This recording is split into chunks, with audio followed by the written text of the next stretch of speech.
today I'm going to talk to you about the rise of collaborative consumption.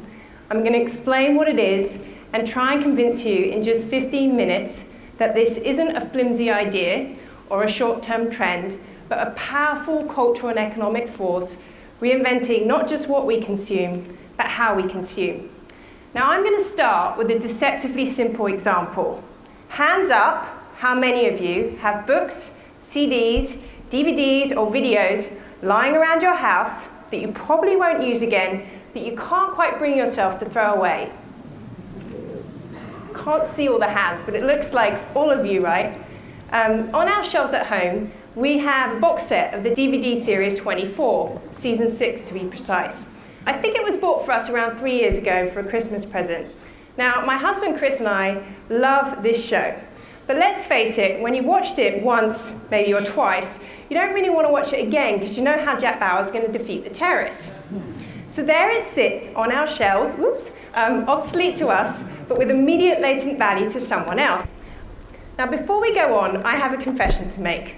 I lived in New York for 10 years, and I am a big fan of Sex and the City. Now, I'd love to watch the first movie again as sort of a warm-up to the sequel coming out next week. So how easily could I swap our unwanted copy of 24 for a wanted copy of Sex and the City? Now, you may have noticed there's a new sector emerging called swap trading. Now, the easiest analogy for swap trading is like an online dating service for all your unwanted media. What it does is use the internet to create an infinite marketplace to match person A's haves with person C's wants, whatever they may be. The other week, I went on one of these sites, appropriately called Swaptree, and there were over 59,300 items that I could instantly swap for my copy of 24. Lo and behold, there in Resda, California was Rondaron, who wanted to swap his or her like-new copy of Sex and the City for my copy of 24. So in other words, what's happening here is that Swaptree solves my carrying company's sugar rush problem, a problem the economists call the coincidence of wants, in approximately 60 seconds. What's even more amazing is that it will print out a postage label on the spot because it knows the weight of the item. Now there are layers of technical wonder behind sites such as Swaptree, but that's not my interest, and nor is swap trading per se. My passion, and what I've spent the last few years dedicated to researching, are the collaborative behaviors and trust mechanics inherent in these systems. When you think about it, it would have seemed like a crazy idea even a few years ago that I would swap my stuff with a total stranger whose real name I didn't know, and without any money changing hands. Yet 99% of trades on Swaptree happen successfully, and the 1% that receive a negative rating is for relatively minor reasons like the item didn't arrive on time. So what's happening here? An extremely powerful dynamic that has huge commercial and cultural implications is at play. Namely, that technology is enabling trust between strangers. We now live in a global village where we can mimic the ties that used to happen face to face, but on a scale and in ways that have never been possible before. So what's actually happening is that social networks and real-time technologies are taking us back. We're bartering, trading, swapping, sharing, but they're being reinvented into dynamic and appealing forms. What I find fascinating is that we've actually wired our world to share, whether that's our neighborhood, our school, our office, or our Facebook network. And that's creating an economy of what's mine is yours. From the mighty ePay, the grandfather of exchange marketplaces, to car-sharing companies such as GoGet, where you pay a monthly fee to rent cars by the hour, to social lending platforms such as Zopa, that will take anyone in this audience with $100 to lend and match them with a borrower anywhere in the world. We're sharing and collaborating again in ways that I believe are more hip than hippie. I call this groundswell collaborative consumption. Now, before I dig into the different systems of collaborative consumption, I'd like to try and answer the question that every author rightfully gets asked, which is, where did this idea come from? Now, I'd like to say I woke up one morning and said, I'm going to write about collaborative consumption. but actually it was a complicated web of seemingly disconnected ideas. Over the next minute, you're going to see a bit like a conceptual fireworks display of all the dots that went on in my head. The first thing I began to notice, how many big concepts were emerging, from the wisdom of crowds to smart mobs, around how ridiculously easy it is to form groups for a purpose. And linked to this crowd mania were examples all around the world, from the election of a president to the infamous Wikipedia and everything in between, on what the power of numbers could achieve. Now, you know when you learn a new word and then you start to see that word everywhere? That's what happened to me when I noticed that we are moving from passive consumers to creators to highly enabled collaborators. What's happening is the internet is removing the middleman so that anyone from a t-shirt designer to a knitter can make a living selling peer-to-peer. And the ubiquitous force of this peer-to-peer revolution means that sharing is happening at phenomenal rates. I mean, it's amazing to think that in every single minute of this speech, 25 hours of YouTube video will be loaded. Now, what I find fascinating about these examples is how they're actually tapping in to our primate instincts. I mean, we're monkeys, and we're born and bred to share and cooperate. And we were doing so for thousands of years, whether it's when we hunted in packs or farmed in cooperatives, before this big system called hyperconsumption came along, and we built these fences and created our own little fiefdoms. But things are changing, and one of the reasons why are the digital natives, or Gen Y. They're growing up sharing files, video games, knowledge. It's second nature to them. So we, the millennials, I am just a millennial, are like foot soldiers, moving us from a culture of me to a culture of we. The reason why it's happening so fast is because of mobile collaboration. We now live in a connected age where we can locate anyone, anytime, in real time, from a small device in our hands. All of this was going through my head towards the end of 2008, when, of course, the great financial crash happened.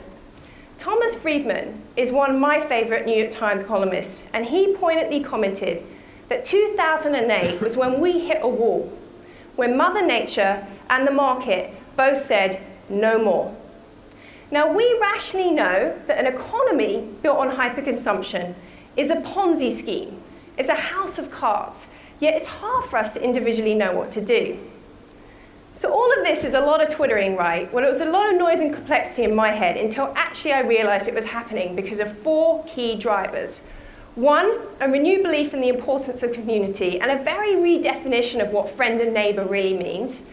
A torrent of peer-to-peer social networks and real-time technologies fundamentally changing the way we behave. 3, pressing unresolved environmental concerns.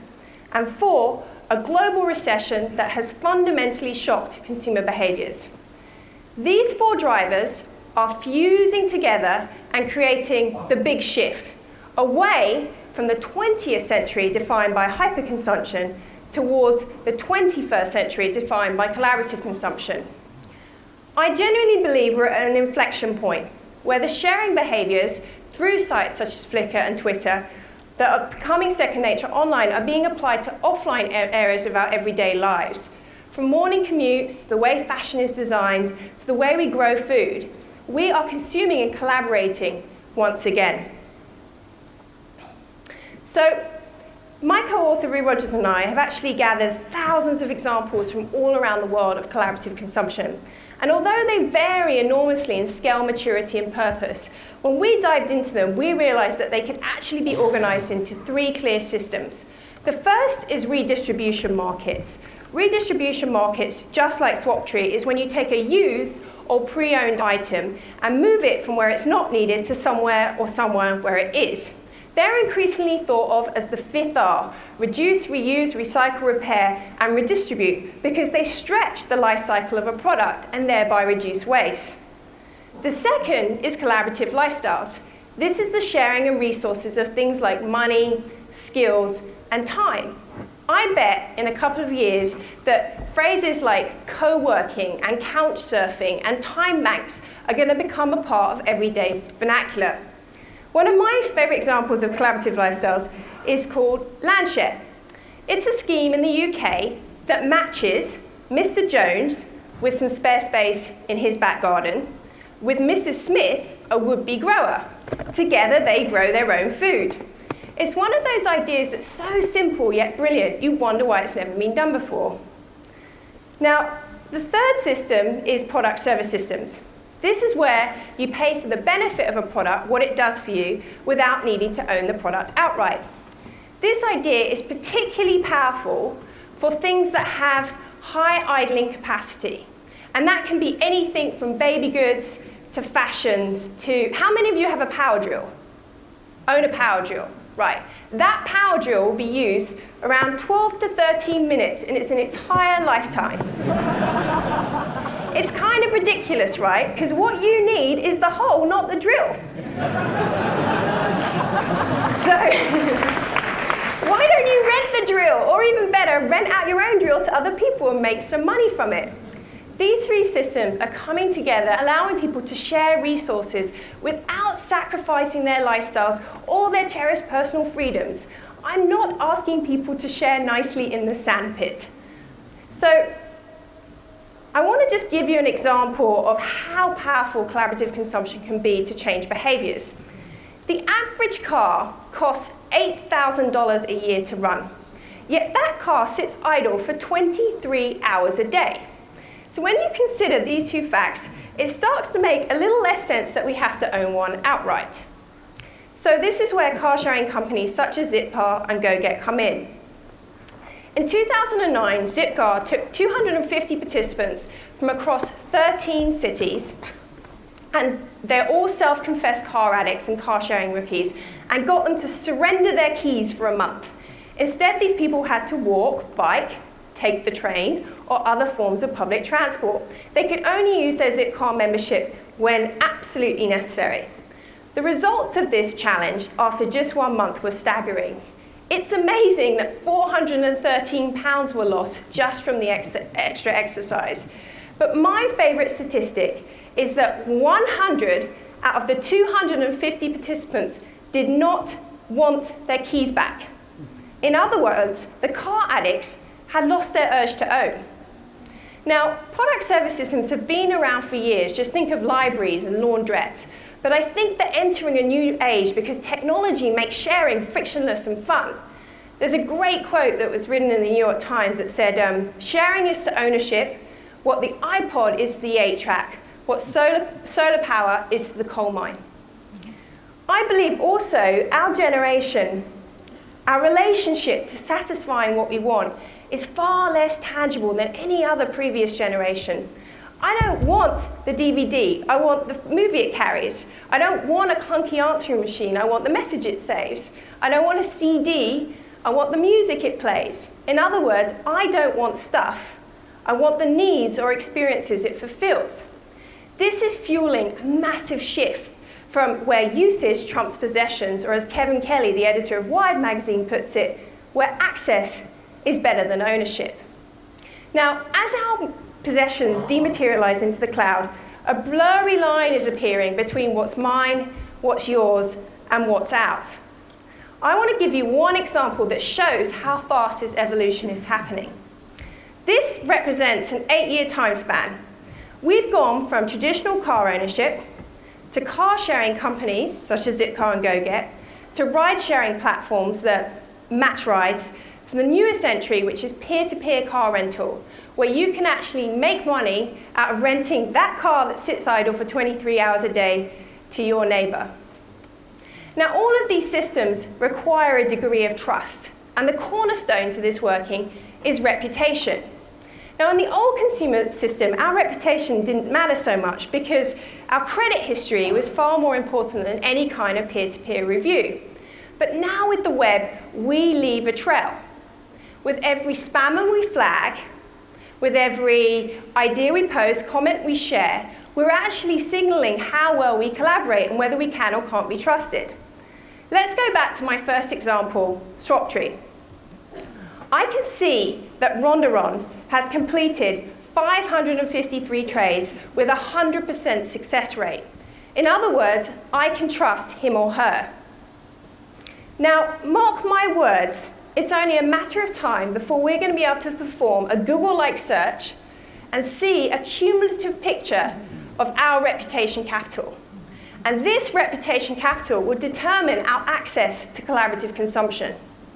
It's a new social currency, so to speak, that could become as powerful as our credit rating.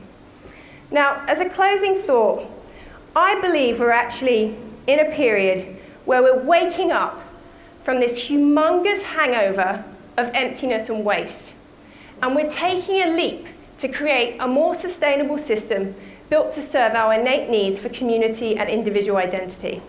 I believe it will be referred to as a revolution, so to speak, when society, faced with great challenges, made a seismic shift from individual getting and spending towards a rediscovery of collective good.